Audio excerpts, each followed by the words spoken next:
Hello good morning, कैसे हैं आप लोग। क्रैश कोर्स चल रहा है अपना। आज का अपना टॉपिक है रिकंस्टिट्यूशन ऑफ पार्टनरशिप, यानी कि admission of a new partner. Reconstitution का मतलब क्या होता है? रिकंस्टिट्यूशन का मतलब होता है पुनर्गठन।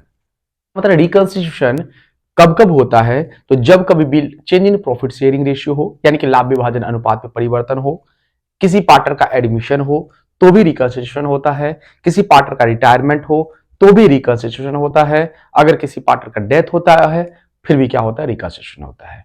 कुल मिला के बात ये कहना चाहता हूं कि अगर किसी भी कंडीशन से डीड्स में कोई परिवर्तन करना पड़ जाए, यानी कि एग्रीमेंट में कोई परिवर्तन करना पड़ जाए, तो उसी को क्या कहते हैं बेटा? रिकंस्टिट्यूशन कहते हैं। क्या कहते हैं? रिकंस्टिट्यूशन कहते हैं। परिवर्तन किसी वजह से हो सकता है, जैसे कि मान के चलो कि हमने कोई पार्टनर एडमिट कर रहे हैं, हम कोई पार्टनर एडमिट कर रहे हैं, तो ऑब्वियस सी बात है एक नई एग्रीमेंट बनेगी, उसमें उसका नाम, एड्रेस वगैरह सब कुछ लिखना पड़ेगा। सब कुछ लिखना पड़ेगा, इसका मतलब पुरानी की पुरानी डीड्स क्या हो जाएगी? खत्म हो जाएगी, पुरानी एग्रीमेंट खत्म हो जाएगी, नया एग्रीमेंट चालू होगा। इसलिए उसको क्या कहते हैं बेटा? रिकंस्टिट्यूशन कहते हैं। समय बर्बाद किए हुए हम टॉपिक के पीछे चलते हैं कि क्या क्या अपने को इसमें पढ़ना है। क्रैश कोर्स है, समय ज्यादा बर्बाद किए वगैरह। सबसे पहला इसमें टॉपिक है प्रॉफिट शेयरिंग रेशियो। सबसे पहला आपको क्वेश्चन आएगा, एक नंबर वाले में आ सकता है, या फिर आप लोग को टिक द करेक्ट आंसर में आपसे फॉर्मूला पूछ सकता है। सबसे पहला क्वेश्चन आता है न्यू प्रॉफिट शेयरिंग रेशियो का। न्यू प्रॉफिट शेयरिंग रेशियो का आपको फॉर्मूला याद करना है। New profit sharing is equal to old profit sharing ratio minus sacrificing ratio. क्योंकि नया पार्टनर जब आता है तो उसमें क्या होता है कि किसी नए पार्टनर के आ जाने से पुराने पार्टनर को कुछ नुकसान होता है। नुकसान होता है तो हम क्या करते हैं, उस नुकसान के हिस्से को हटा देने के बाद उस पुराने साझेदार का नया हिस्सा आ जाता है, और नए साझेदार का हिस्सा दे रखा होता है तो करने की जरूरत नहीं है। और भी हम पढ़ेंगे। एक मेजर जो क्वेश्चन पूछे जाते हैं वो सबसे पहला क्वेश्चन है कि किसी भी नए पार्टनर को एडमिट क्यों करते हैं। तो पहला क्वेश्चन, अगर किसी पार्टनर को एडमिट करते हैं तो हो सकता है मुझे कैपिटल की जरूरत हो सकता है मुझे अच्छे मैनेजमेंट की जरूरत हो सकता है मुझे अच्छे गुडविल की आवश्यकता हो। तो ये है नीड्स। क्या है ये? नीड्स। दूसरा, किसी नए पार्टनर को एडमिट हम कैसे करते हैं? तो किसी नए पार्टनर को एडमिट हम कंसेंट ऑफ ऑल पार्टनर, यानी कि सभी साझेदारों की सहमति पर ही किसी साझेदार को प्रवेश दिया जाता है, अन्यथा नहीं। Consent of all partner. या फिर एग्रीमेंट में अगर लिखा हुआ है, अगर एग्रीमेंट में किसी रूल के अकॉर्डिंग अगर है तो हम वैसे एडमिशन करते हैं, नहीं तो मेन जो है आपका वो क्या है बेटा? कंसेंट ऑफ ऑल पार्टनर, यानी कि सभी पार्टनर की सहमति पर। दूसरा, आपसे क्वेश्चन पूछा जा सकता है, एक तो हो गया कि नए पार्टनर को एडमिट क्यों करते, कैसे करते हैं। दूसरा है right of new partner, main right of new partner. तो सबसे पहला है बेटा आपके पास कि उसे नए पार्टनर को जो है किस में हिस्सा मिलता है? प्रॉफिट में हिस्सा मिलता है। और प्रॉफिट में हिस्सा लेने के लिए नया पार्टनर क्या लाता है? तो नया पार्टनर लाता है गुडविल लाता है। और असेट्स में हिस्सा के लिए नया पार्टनर क्या लाता है? कैपिटल लाता है। तो दो मेन राइट है, कौन सा है? एक तो प्रॉफिट में शेयर मिलता है, और दूसरा बेटा असेट में हिस्सा मिलता है। प्रॉफिट में शेयर के लिए क्या लाता है? गुडविल लाता है, और असेट में हिस्से के लिए कैपिटल लाता है। डन। अब हम चलते प्रैक्टिकल की तरफ। न्यू प्रॉफिट शेयरिंग रेशियो हम कैसे कैलकुलेट करते हैं? तो ध्यान से सुनो बेटा, अगर आप लोग को ओल्ड प्रॉफिट शेयरिंग रेशियो दे रखा है और सैक्रिफाइंग रेशियो दे रखा है, तो सीधे सीधे हम क्या करेंगे, और न्यू प्रॉफिट शेयरिंग रेशियो लाने के लिए ओल्ड में से सैक्रिफाइंग रेशियो माइनस कर देंगे, तो वो आपका क्या आ जाएगा बेटा? न्यू प्रॉफिट शेयरिंग रेशियो आ जाएगा। नेक्स्ट है बेटा आपके पास, अगर question new profit old sacrificing ratio old ना दे रखा हो, कुछ अजीब सा क्वेश्चन पूछा जाए, तो हम कैसे करेंगे? ध्यान सुनिए। ये सब जो क्वेश्चन होते हैं वो दो टाइप के क्वेश्चन आते हैं, है ना? दो टाइप के क्वेश्चन आते हैं। पहला, मैंने उस केसेस तो बहुत सारे होते हैं जो जैसे कि आप लोगों ने पढ़ा है, लेकिन हमने उन सभी केसेस को दो केस में डिस्ट्रीब्यूट कर दिया। सबसे पहला, when sacrifice of old partner are not given in question. अगर पुराने पार्टनर की सैक्रिफाइस के बारे में क्वेश्चन में कोई इंफॉर्मेशन नहीं दे रखा है, जैसे A and B are partner sharing profit and loss in the ratio of 3:2। A और बी पार्टनर है, 3 और 2 के रेशियो प्रॉफिट डिस्ट्रीब्यूट कर रहा है। C is the new partner and calculate new profit sharing ratio. सिर्फ और सिर्फ आपको बेसिक इंफॉर्मेशन दे रखा है, ए और बी का रेशियो दे रखा है और नए पार्टनर का हिस्सा दे रखा है। इसमें ए और बी कितना सैक्रिफाइस कर रखा है, इसमें कुछ में कोई इंफॉर्मेशन नहीं दे रखा है। तो इस क्वेश्चन को करने के लिए हम कुछ इस टाइप से कैलकुलेट करेंगे। सबसे पहले total share of firm B क्या मान लूंगा मैं? 1 मान लूंगा। फिर क्या लिखूंगा? नए पार्टनर का हिस्सा जो भी दे रखा होगा वो हम लिख लेंगे। फिर निकालेंगे न्यू प्रॉफिट से new remaining share. Remaining share कैसे कैलकुलेट करते हैं, तो 1 में से उसका हिस्सा अगर माइनस कर देंगे तो क्या आ जाएगा, रिमेनिंग शेयर आ जाएगा। जैसे अगर मान के चलो नए पार्टनर का हिस्सा है 1/3, तो रिमेनिंग शेयर कितना हो जाएगा, 2/3। अगर 1/10 है नए पार्टनर का हिस्सा, तो रिमेनिंग कितना हो जाएगा, 9/10 हो जाएगा, ऐसा कुछ। ठीक है, रिमेनिंग आ जाने के बाद new profit sharing ratio calculate करना है। और जैसे कि पुराने पार्टनर मान के चलो कि हमने क्या माना है, ए और बी माना है, ए का हिस्सा कितना होगा, तो remaining share multiply his share. His share का मतलब हो गया ए का पुराना शेयर से मल्टीप्लाई कर देंगे, ए के ओल्ड शेयर से मल्टीप्लाई कर देंगे। वैसे बी का कैसे निकालेंगे, तो वही remaining share multiply his share. और सी का कैसे निकालूंगा, सी का जो हिस्सा दे रखा है उसका डिनोमिनेटर क्या करूंगा, मैं सेम कर दूंगा, तो उसका हिस्सा आ जाएगा। ठीक, नेक्स्ट ये कब करना है, जब सेक्रीफाइस आपको ना दे रखा हो। ठीक, नेक्स्ट दूसरा है, अगर आपको सेक्रीफाइस दे रखा है, सेक्रीफाइस दे रखा है, सेक्रीफाइस आपको कुछ वर्डों में दे रखा, कैसे पता चलेगा कि सेक्रीफाइस दे रखा है, आपको क्वेश्चन में ये सब मिलेगा बेटा। अगर आपको मिलता है एक्वायर्ड, टुक, गेट, रिसीव्ड, ये सब मिलता है, तो समझ लो कि ये भी सेक्रीफाइस दे रखा है। या फिर सेक्रीफाइस सरेंडर दे रखा है, तो भी समझो सेक्रीफाइस है। हिंदी में एक्वायर्ड को कहते हैं अधिग्रहण करना बेटा, लेना, प्राप्त करना, है ना, ये सब दे रखा होगा। सेक्रीफाइस का मतलब होता है समर्पण करना, सरेंडर का मतलब होता है त्याग करना। ठीक, अगर क्वेश्चन में एक्वायर्ड, टुक, गेट, रिसीव वगैरह लिखा हुआ है, तो उसको कुछ इस प्रकार से करेंगे, और जब सेक्रीफाइस और सरेंडर दे रखा है तो उसको कुछ इस प्रकार से करेंगे। एक्वायर्ड, टुक, गेट, रिसीव दे रखा होगा, तो दोनों ही कंडीशन में हम सबसे पहले सेक्रीफाइस निकालते हैं। एक्वायर्ड का मतलब होता है लेना, अधिग्रहण करना। तो सबसे पहली बात कि दो पार्टनर है, एक तो ओल्ड और एक न्यू। अब यहां पर अगर बात करते हैं कि लेगा, अगर लेगा शब्द है, तो लेगा कौन लेगा, तो नया साझेदार लेगा। तो नया साझेदार लेगा, तो उसका सेक्रीफाइस निकालने के लिए, यानी कि जब टुक, एक्वायर्ड, गेट, रिसीव वगैरह शब्द हो, उस समय जो सेक्रीफाइस निकालेंगे वो न्यू पार्टनर्स के शेयर को सेक्रीफाइंग रेशियो से मल्टीप्लाई करके निकालेंगे। ठीक, उसके बाद new profit sharing ratio is equal to क्या होता है, old profit sharing ratio minus sacrifice. जो हमने अभी भी निकाला है वो माइनस कर देंगे, तो अपने आप क्या निकल जाएगा, new profit sharing ratio. Similarly जब नया साझेदार का हिस्सा दे रखा होगा, तो उसके डिनोमिनेटर को इक्वल करने से आपका क्या आ जाएगा, sacrificing ratio, sorry new profit sharing ratio C का भी या फिर नए पार्टनर का आ जाएगा। नेक्स्ट है आपके पास, अगर क्वेश्चन में सेक्रीफाइस और सरेंडर दे रखा है, तो सेक्रीफाइस कौन करता है, किसी पार्टनर के आ जाने से सेक्रीफाइस कौन करता है, तो ओल्ड पार्टनर करता है। तो old partner share multiply sacrificing ratio से, इससे क्या आ जाएगा, सेक्रीफाइस आ जाएगा। और सेक्रीफाइस आ जाने के बाद new profit sharing ratio is equal to क्या होता है, old profit sharing ratio minus sacrificing ratio. Sacrificing ratio शब्द भले ही मैंने लिखा है, लेकिन लिखना है आपको जो यहां पर आपको मल्टीप्लाई करने पर जो आएगा आंसर वो लिखना है, रेशियो मत लिख देना। ठीक, अब इस टाइप के क्वेश्चन में जहां पे सेक्रीफाइस और सरेंडर दे रखा होता है, उस टाइप के क्वेश्चन में नए पार्टनर का हिस्सा आपको क्वेश्चन में गिवन नहीं होगा। क्वेश्चन में गिवन नहीं होगा तो हम कैसे कैलकुलेट करेंगे, ये जो इनका जो यहां पर सेक्रीफाइस आएगा, पुराने पार्टनर का जो सेक्रीफाइस होगा वही नए पार्टनर का क्या होगा, हिस्सा होगा। मान के चलो ए ने अगर मान के चलो 3/5 सेक्रीफाइस करा है और बी ने अगर 6/17 सेक्रीफाइस कर रखा है, तो इन दोनों का सम करके ही इसका क्या आएगा, आंसर आएगा। लास्ट में सेम वही चीज, सबका डिनोमिनेटर क्या करना है, इक्वल करना है। आसान है, इसके जितने भी टॉपिक है उन सभी का मैं लिंक डिस्क्रिप्शन में डाल दूंगा, अलग से अगर पढ़ना होगा तो ठीक है। ये उन बच्चों के लिए है जिन्होंने थोड़ा थोड़ा सा कुछ पढ़ा है, बस रिवाइज करने की जरूरत है। नेक्स्ट अपना टॉपिक है valuation and treatment of goodwill. याद रखना बेटा, valuation and treatment of goodwill ये मोस्ट इंपॉर्टेंट टॉपिक है, वो आपको ध्यान से देखना पड़ेगा, क्योंकि वैल्यूएशन और ट्रीटमेंट गुडविल आपके रिटायरमेंट में भी है, तो दोनों में है। तो हम कैलकुलेशन तो कम से कम एक तो आता ही है, क्वेश्चन आता ही है, इसलिए आपको ध्यान रखना है। हमने वैल्यूएशन ऑफ गुडविल को, यानी कि गुडविल की मूल्यांकन को मैंने 4 भागों में बांट रखा है। सबसे पहला है average profit method. Average profit method के अंदर ही आता है वेटेड एवरेज प्रॉफिट मेथड, लेकिन हमने अलग कर रखा है। तीसरा है बेटा सुपर प्रॉफिट मेथड, और चौथा है कैपिटलाइजेशन मेथड। सभी के फॉर्मूले छोटे हैं बेटा, बहुत आसान से हैं। एवरेज प्रॉफिट मेथड में गुडविल का फॉर्मूला होता है actual average profit multiply number of year purchase. Actual मैंने क्यों रख रखा है, तो एक्चुअल प्रॉफिट लाने के लिए एबनॉर्मल प्रॉफिट को क्या किया जाता है, माइनस किया जाता है, और एबनॉर्मल लॉसेस को क्या कर लिया जाता है बेटा, एबनॉर्मल लॉसेस को प्लस कर दिया जाता है, और नॉर्मल गेन को क्या किया जाता है बेटा, प्लस किया जाता है, नॉर्मल लॉस को माइनस किया जाता है।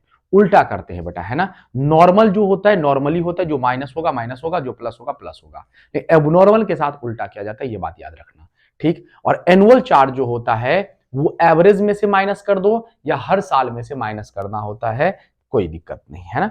चलिए कोई बात नहीं, इतना पढ़ाने का टाइम नहीं है, यहां पे ध्यान से देखते हैं।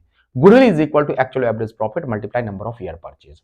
Number of year purchase question में ध्यान रहता है, या तो आपको बोलेगा 2 टाइम्स 20%, 100%, ऐसा कुछ बोलेगा, या फिर आपको दे रखा होगा, सीधे सीधे दे रखा होगा 3 ईयर परचेज, 3 क्रय वर्षों की आधार पर, है ना, ऐसा कुछ दे रखा होगा, है ना। Next, goodwill is equal to weighted average profit method में क्या होता है, weighted average profit multiply number of year purchase. सबसे पहले हम बात कर लेते हैं बेटा कि actual average profit is equal to क्या होता है, actual average profit is equal to total actual profit upon में नंबर ऑफ ईयर। जितने साल का प्रॉफिट को आप जोड़ोगे घटाओगे जो कुछ भी है, मान के चलो 4 साल के प्रॉफिट को जोड़ रहे हो और उसमें एक लॉस भी है, तो ऑब्वियस सी बात है माइनस ही होगा। तो सब कुछ करने के बाद जितने साल के आप प्लस माइनस करते हो उतने साल से आपको भाग देना पड़ता है। याद रखना, नंबर ऑफ ईयर और नंबर ऑफ ईयर परचेज दोनों अलग अलग होते हैं, याद रखना, ठीक। दोनों समान भी हो सकते हैं क्वेश्चन के आधार पर, लेकिन ये मत करना कि नंबर ऑफ ईयर परचेज में वो रख देना और नंबर ऑफ ईयर में वो रख देना, उल्टा मत करना अपने को, है ना। जो दे रखा वो करेंगे। Weighted average profit is equal to क्या होता है, तो टोटल प्रोडक्ट, और टोटल प्रोडक्ट कैसे कैलकुलेट करते हैं, प्रॉफिट मल्टीप्लाई वेट।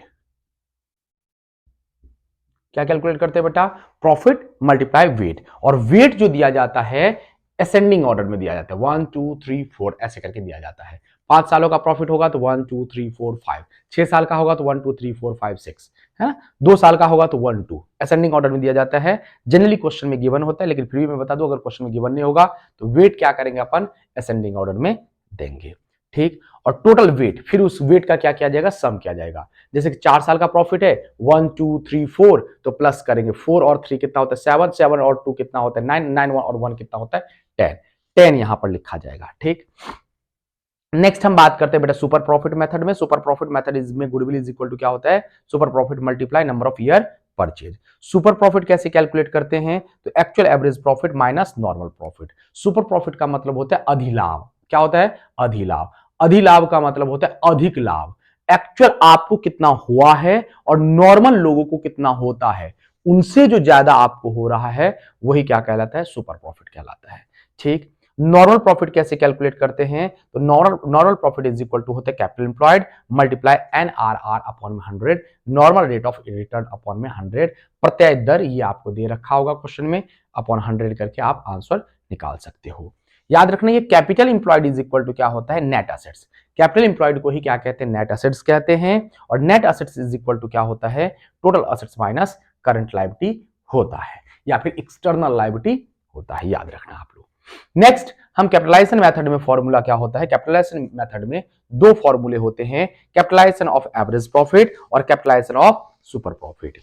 याद रखना, कैपिटलाइजेशन ऑफ एवरेज प्रॉफिट में गुडविल इज इक्वल टू होता है, कैपिटलाइजेशन ऑफ एवरेज प्रॉफिट में, कैपिटलाइजेशन ऑफ एवरेज प्रॉफिट में गुडविल इज इक्वल टू होता है एवरेज प्रॉफिट मल्टीप्लाई 100 अपॉन में NRR माइनस कैपिटल एम्प्लॉयड। ये याद रखना बेटा। और इन दोनों में फर्क इतना है कि सुपर प्रॉफिट वाले में कैपिटलाइजेशन में गुडविल इज इक्वल टू होता है सुपर प्रॉफिट मल्टीप्लाई 100 अपॉन में NRR, क्योंकि यहां पर ध्यान से सुनो, average super profit already minus plus करने के बाद ही आता है, इसलिए इसमें से माइनस करने की जरूरत कैपिटल एम्प्लॉयड नहीं है। क्लियर ये बात।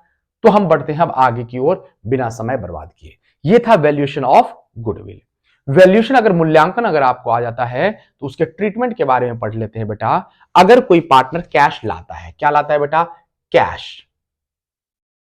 अगर कोई पार्टनर गुडविल के लिए, अपने हिस्से की गुडविल के लिए कैश लाता है तो उसकी जनरल एंट्री होती है cash account debit to premium for goodwill. पहले होता था कि गुडविल रखा भी जाता था, बैलेंस शीट में लिखते थे, लेकिन अब नहीं। इसके लिए एंट्री क्या करेंगे, cash account debit premium for goodwill account, और फिर उसको डिस्ट्रीब्यूट करने की सेक्रीफाइंग रेशियो में डिस्ट्रीब्यूट करेंगे, और premium for goodwill account debit to sacrificing partners capital account.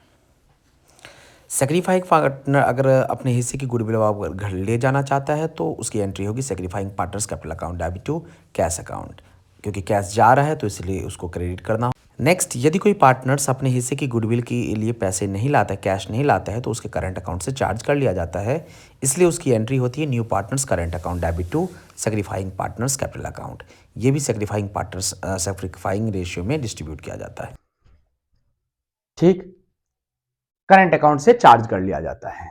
लेकिन अगर मान के चलो कोई पार्टनर प्राइवेटली पे करता है तो उसकी कोई जनरल एंट्री नहीं होती, कुछ भी एंट्री नहीं होती है। ऑब्वियस सी बात है, किसी पार्टनर को कुछ नुकसान हो रहा है किसी पार्टनर के आ जाने से, और नए पार्टनर ने उस पार्टनर को प्राइवेटली कुछ दे दिया कि भाई साहब तुम चुप रहो, कुछ मत करना, तो ना ही फॉर्म में पैसा आ रहा है ना ही जा रहा है। तो फॉर्म के पास कुछ आएगा तो उसको उसकी जनरल एंट्री करेगा ना, प्राइवेटली कुछ पार्ट कर रहे हैं तो उससे कोई मतलब नहीं है। ठीक है, इसकी कोई जनरल एंट्री नहीं होती है। नेक्स्ट आपके पास टॉपिक है बेटा, आपके पास क्या है, रिवैल्यूएशन अकाउंट। कौन सा टॉपिक है बेटा आपके पास, रिवैल्यूएशन अकाउंट। याद रखना, ये रिवैल्यूएशन अकाउंट जब तक आप ये सोचोगे कि इधर असेट्स इंक्रीज हो रही है डिक्रीज हो रही है, ये वाला सोचोगे तो नहीं आपको समझ में आएगा। इससे थोड़ा सा लेवल बढ़ाओ, ये समझो कि किसी असेट के आने से आपको फायदा हो रहा है नुकसान, असेट इंक्रीज करता है तो फायदा होता है नुकसान, तो आपको समझ में आएगा। असेट अगर इंक्रीज करता है तो इसको क्या क्रेडिट में क्या आता है बेटा, फायदा। क्या आता है, फायदा। डेबिट में क्या आता है बेटा, लॉसेस, नुकसान आता है। तो असेट्स अगर इंक्रीज करता है तो क्या होता है, फायदा होता है। फायदा होता है क्रेडिट साइड आएगा। और लायबिलिटी जब इंक्रीज करता है तो क्या होता है, नुकसान होता है। नुकसान करता है तो डेबिट साइड आएगा। असेट जब इंक्रीज करता है तो असेट फायदा होता है तो क्रेडिट साइड लिखना है। जो भी कुछ फायदा हो रहा है, अगर असेट बढ़ने से फायदा होता है तो इधर लिखेंगे, अगर लायबिलिटी घटने से फायदा होता है तो इधर लिखेंगे। असेट डिक्रीज करने से नुकसान होता है तो इधर लिखेंगे, लायबिलिटी इंक्रीज करने से नुकसान होता है तो इधर लिखेंगे। फिर जैसे अपन कैलकुलेट करते हैं अपन किसमें पीएनएल एप्रोप्रिएशन में करते आते हैं, क्रेडिट को टोटल किया, डेबिट माइनस किया, जो भी आया प्रॉफिट आया इधर लिख दिया। और अगर मान के चलो डेबिट का टोटल ज्यादा आ रहा है क्रेडिट से तो अपन इधर लॉस हो जाएगा। नेक्स्ट अपना टॉपिक है जो मोस्ट इंपॉर्टेंट है, एक नंबर वाले में भी आते हैं और अक्सर आते हैं बेटा, बड़े क्वेश्चन में भी आते हैं, distribution of accumulated profit and reserve. Profit and reserve को जो डिस्ट्रीब्यूट करते हैं, तो मैंने रामबाण वाला फॉर्मूला ले रखा है। डेबिट बैलेंस चाहे वो किसी का भी हो, चाहे वो रिवैल्यूएशन अकाउंट का हो, रियलाइजेशन अकाउंट का हो, पीएनएल अकाउंट का हो, डीजलेशन अकाउंट का हो, किसी भी चीज का अगर डेबिट बैलेंस है तो उस चीज को क्रेडिट करेंगे और ओल्ड पार्टनर्स को डेबिट कर देंगे। किसको, ओल्ड पार्टनर को। हर वो चीज किसमें बढ़ता है, ओल्ड प्रॉफिट शेयरिंग रेशियो में बढ़ता है, याद रखना। अगर क्रेडिट बैलेंस किसी चीज का है, चाहे वो रिवैल्यूएशन अकाउंट का हो, रियलाइजेशन का हो, पीएनएल अकाउंट का हो, डिसोल्यूशन अकाउंट का हो, चाहे वो रिजर्व हो, रिजर्व का बैलेंस हमेशा क्रेडिट होता है, ये भी याद रखना। क्रेडिट बैलेंस चाहे किसी का हो तो उसको डेबिट कर देंगे और ओल्ड पार्टनर्स को क्या कर देंगे, क्रेडिट। डेबिट बैलेंस है तो क्रेडिट करेंगे, क्रेडिट बैलेंस है तो डेबिट करेंगे, और उसका अपोजिट क्या कर देंगे, ओल्ड पार्टनर्स को कर देंगे। नेक्स्ट आपका टॉपिक है कैपिटल एडजस्टमेंट। सबसे पहले आप क्या करें बेटा, स्क्रीनशॉट ले लें, नेक्स्ट पढ़ते हैं अपन। याद रखना, कैपिटल एडजस्टमेंट दो टाइप से होता है, अकॉर्डिंग टू न्यू पार्टनर्स और अकॉर्डिंग टू ओल्ड पार्टनर। अगर नए पार्टनर के अनुसार दे रखा है तो इसका मतलब उसमें आपको क्या निकालना होगा, क्या है, क्लोजिंग बैलेंस निकालना होता है। और ये क्लोजिंग बैलेंस कैसे निकालते हैं, तो सबसे पहले टोटल कैपिटल निकालते हैं। Total capital is equal to होता है न्यू पार्टनर्स का capital multiply reciprocal of his share. Reciprocal of his share का मतलब होता है अगर 1/3 उस नए पार्टनर का हिस्सा है तो 3 आपको 1 कर देना है। ठीक, टोटल कैपिटल आ जाने के बाद नए जो भी पार्टनर होते हैं वो अपने प्रॉफिट शेयरिंग रेशियो में डिस्ट्रीब्यूट कर लेते हैं, खास करके न्यू प्रॉफिट शेयरिंग रेशियो में। नेक्स्ट, अकॉर्डिंग टू अगर आपको ओल्ड पार्टनर दे रखा होगा तो इसका मतलब समझ जाइए कि आपको क्या निकालना है, नए पार्टनर का कैपिटल निकालना है। ऐसे क्वेश्चन में नए पार्टनर का कैपिटल आपको नहीं दे रखा होगा, नहीं दे रखा होगा तो हम निकालेंगे। तो उसके लिए सबसे पहले आपको निकालना पड़ेगा total capital. Total capital is equal to होगा सम ऑफ बैलेंस सीडी, यानी कि पुराने पार्टनर का जो भी कैपिटल होगा उसका क्लोजिंग बैलेंस का सम कर देना है, और reciprocal of old partners capital. और ओल्ड पार्टनर्स का कैपिटल कैसे रेसिप्रोकल करेंगे, तो मान के चलो नया पार्टनर है 1/3 शेयर है तो उसका कितना होगा, पुराने पार्टनर का कितना हो जाएगा 2/3। आपको क्या करना है 3/2 लिख के यहां पर सॉल्व करना है। ठीक, उसी को कहते हैं रेसिप्रोकल। फिर जो भी टोटल आएगा बेटा तो नए पार्टनर का शेयर से मल्टीप्लाई कर देंगे तो नए पार्टनर का हिस्सा आ जाएगा। तीसरा टाइप का जो है कैपिटल एडजस्टमेंट का, ये ज्यादातर आजकल आ रहा है, वो कैसे, तो आपको total capital of new firm आपको फिक्स्ड करके दे रखा होगा, आपको क्या करना है उसमें से उसका हिस्सा निकाल लेना है। न्यू प्रॉफिट शेयरिंग रेशियो में सबको कैलकुलेट करके क्लोजिंग बैलेंस आ जाता है, और क्लोजिंग बैलेंस आ जाने के बाद आपको करंट अकाउंट से चाहे कैश अकाउंट से क्या करना है, उसको एडजस्ट करना होता है। ठीक, अगर आपको वीडियो बेनिफिशियल लगा हो तो चैनल को सब्सक्राइब करें और बेल आइकन जरूर दबा दें, ज्यादा से ज्यादा शेयर करें, और मिलते हैं अपन नेक्स्ट वीडियो में कल। धन्यवाद।